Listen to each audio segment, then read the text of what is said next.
Alam nyo ba kung paano kumakain yung mga siksik? Ganyan ko.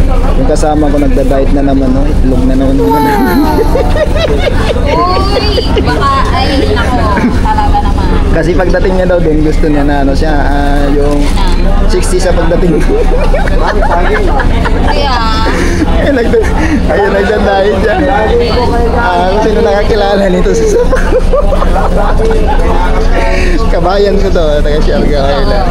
Tingnan nyo naman yung taga Siargao Island, mga pambato, magaganda yan. Kadali nga ng taga Quezon eh. uy, Tingnan mo, itlog, tapos ano pa yan, kasama pa yan, agahan mamaya, hatiin pa yan.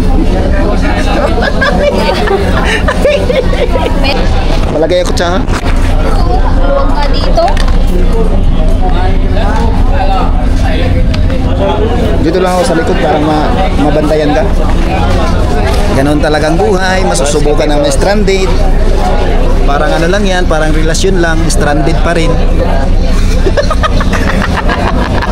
Nag-aantay-antay pa rin ng ano. Buti pa rin kasama ko, meron na, nakakatagpo na ng forever.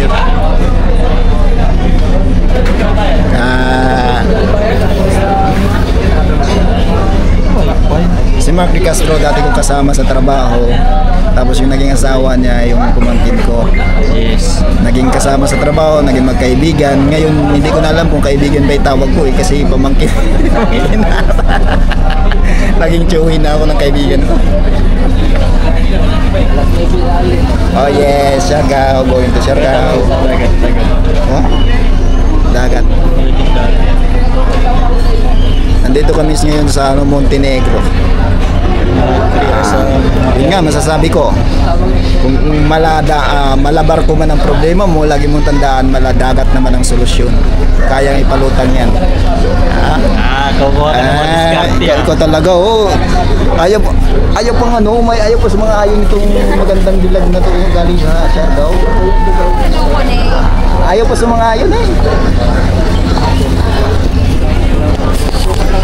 Ganito lang tayo sa plano. Uy, baka magalit ka. Tsa, magsabi ka lang kapag galit ka. Vlogger ka? Sino? Sino yan? Vlogger ka? Anong vlog mo? Sino yan? Ano pangalan? Ha?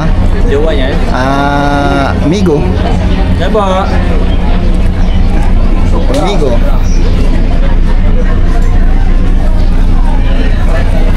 Sana all di talaga natiis. Jotis, hindi ko na talaga. Talaga naman. Ganun talaga kapag ganun talaga kapag mahal mo ang isang tao. Bossing kape, bossing noodles. Sige boss, thank you. Yun lang muna sa ngayon. Babu.